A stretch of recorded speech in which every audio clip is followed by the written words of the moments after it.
जिसे सुनकर हर हिंदुस्तानी का खून खोल उठता है। वो था जलियांवाला बाग हत्याकांड। जनरल डायर की गोलियों ने हजारों बेगुनाह हिंदुस्तानियों को मौत के घाट उतार दिया। ऐसी घटनाओं से 12 साल के भगत के जीवन पर बड़ा असर पड़ा और मासूम भगत क्रांतिवीर बन गया। बेटा भगत, क्या कर रहे हो तुम? बंदूकें बो रहा हूँ। बंदूकें? हाँ जी। अरे बेटा, बंदूकें बोगे तो फिर गोलियों के फल लगेंगे, फिर वो फल खाएगा कौन? अंग्रेज दुश्मन।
शांतिपूर्ण तरीके से असहयोग आंदोलन में शामिल कुछ लोगों ने आक्रोश में आकर चौरी चौरा के पुलिस थाने को आग के हवाले कर दिया और इसमें 22 से ज्यादा पुलिसकर्मी मारे गए। इसके बाद गांधी जी ने असहयोग आंदोलन वापस लेने का निर्णय लिया।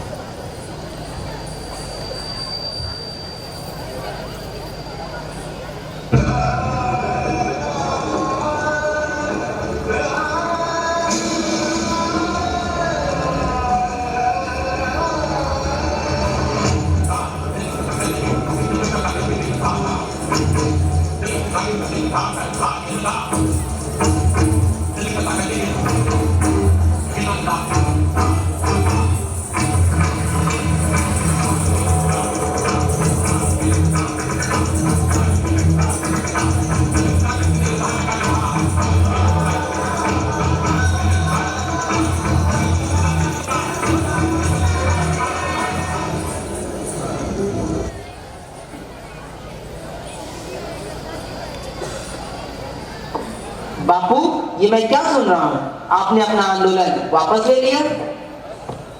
अभी लोहा नरम है। ये आंदोलन वापस लेने का सही समय नहीं है। इतने बड़े आंदोलन में थोड़ा बहुत नुकसान तो होगा ही। नहीं सुभाष, मैं तुम्हारी इस बात से सहमत नहीं हूँ। जिस आंदोलन का आधार ही अहिंसा है, उसमें भला हिंसा की क्या आवश्यकता हो सकती है?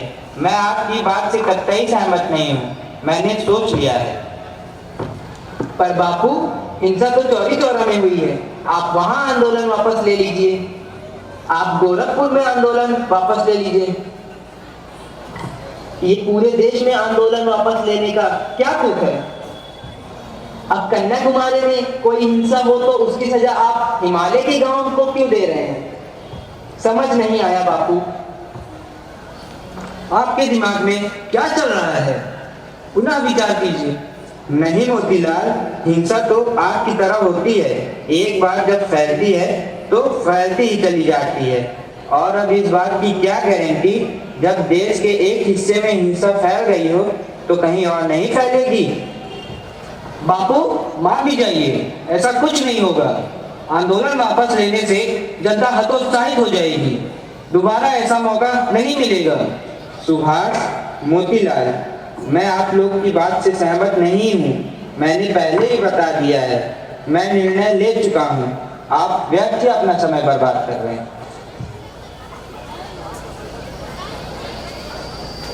आखिर ये वक्त कब आएगा और हमारे लूटे हुए रुपए भी खत्म हो गए? क्यों न किसी सेठ को लूट लिया जाए? क्या सेठ को लूटना ठीक होगा? आखिर वो भी तो हमारे हिंदुस्तानी भाई हैं। और वैसे भी बिस्मिल भाई, लोग हमें क्रांतिकारी कम लुटेरे ज्यादा समझते हैं। तो हमें कुछ ऐसा करना चाहिए जिससे लोगों का भरोसा हमारे ऊपर बना रहे। तो हम क्या करेंगे? हमें कोई ऐसा रास्ता निकालना होगा जिससे हमारा काम भी बन जाए और लोग हमें बुरा भी ना समझे।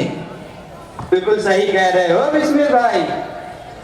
हमें कोई ऐसी लूट करनी होगी जिससे हम अंग्रेजों के खिलाफ गोला बारूद तथा बम इकट्ठा कर पाए। सारी योजना तैयार हो चुकी है बिस्मिल भाई। लखनऊ जाने वाली ट्रेन जिसमें तिरंगियों का सरकारी खजाना जाता है उसे हम आज से ठीक 15 दिन बाद काकोरी में लूटेंगे। इन पैसों से हम हथियार खरीदेंगे। ये डकैती अंग्रेजों के गाल पर करारा तमाचा होगी। चलो।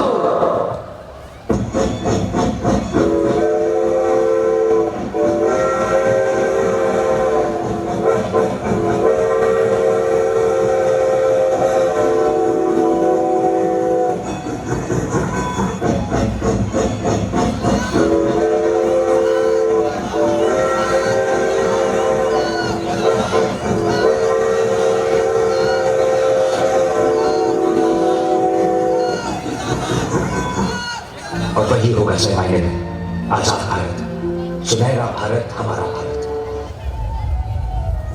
जो देश को चाहते हैं वो और कुछ नहीं चाहते। सौगंध मुझे इस मिट्टी की, मैं देश नहीं मिटने दूंगा, ये देश नहीं मिटने दूंगा, ये देश नहीं झुकने दूंगा। सौगंध मुझे इस मिट्टी की, मैं देश नहीं मिटने दूंगा, मैं देश नहीं मिटने दूंगा। मेरी धरती मुझसे पूछ रही कब मेरा कर्ज चुकाओगे, मेरा अंबर मुझसे पूछ रहा कब अपना धर्म निभाओगे। मैंने वचन दिया भारत माँ को, वचन दिया भारत माँ को, तेरा शीश नहीं झुकने दूंगा। सौगंध मुझे इस मिट्टी की, मैं देश नहीं मिटने दूंगा, ये देश नहीं मिटने दूंगा, ये देश नहीं झुकने दूंगा।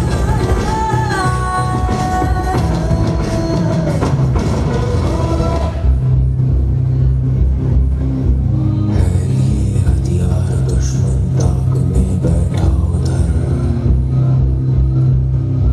और हम तैयार हैं सीना लिए अपना इधर। खून से खेलेंगे होली, कर वतन मुश्किल में है,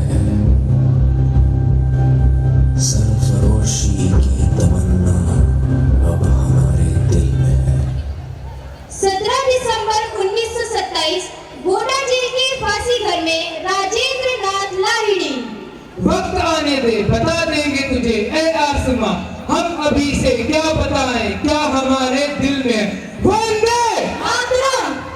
19 दिसंबर 1927 गोरखपुर जेल के फांसी घर में राम प्रसाद बिस्मिल। मालिक तेरी रजा रहे और तू ही तू रहे, बाकी ना मैं रहूं ना मेरी आरज़ू रहे, जब तक कि तन में जान लगों में लहू रहे, तेरा हो जिक्र तेरी जुफ्तजू रहे, ब्रिटिश साम्राज्य का हो और यही मेरी आखिरी ख्वाहिश है। वंदे मातरम। 19 दिसंबर 1927 की वो काली मनहूस सुबह और फैजाबाद जेल के फांसी घर में अशफाक उल्लाह खान। अंग अंग असालिब होते हैं जुल्म के बेदाग से, चल दिए सूर्योदय हिताने फैजाबाद से, वतन हमेशा रहे शाद काम और आज, हमारा क्या हम रहें या ना रहें, इनकलाब जिंदाबाद। और अब इलाहाबाद की मलाका जेल का मनहूस फांसी घर और वही 19 दिसंबर 1927 की काली बदसूरत बदजार सुबह में रोशन सिंह। जिंदगी दांता रोशन, वरना कितने मरे कितने पैदा होते हैं। वंदे मातरम।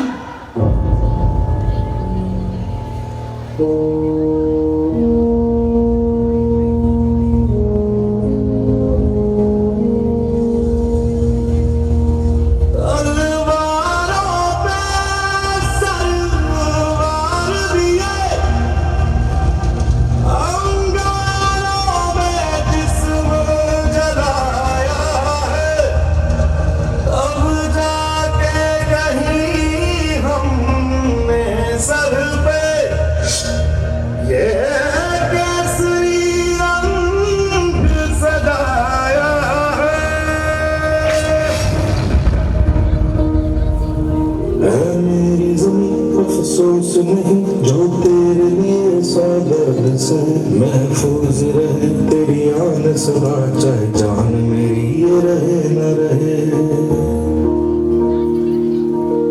मेरी ज़मीन महबूब मेरी, मेरी नस नस में तेरा इश्क बहे, फीका न पड़े कभी रंग तेरा, जिस मुंह से निकल के खून कहे।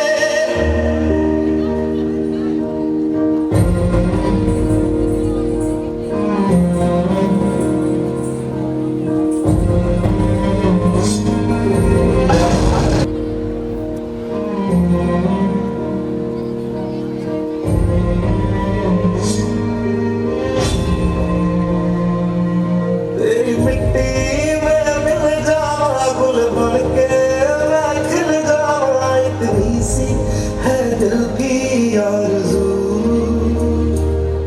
तेरी नदियों में बह जावा, तेरे खेतों में लहरावा, इतनी सी है दिल की आरज़ू।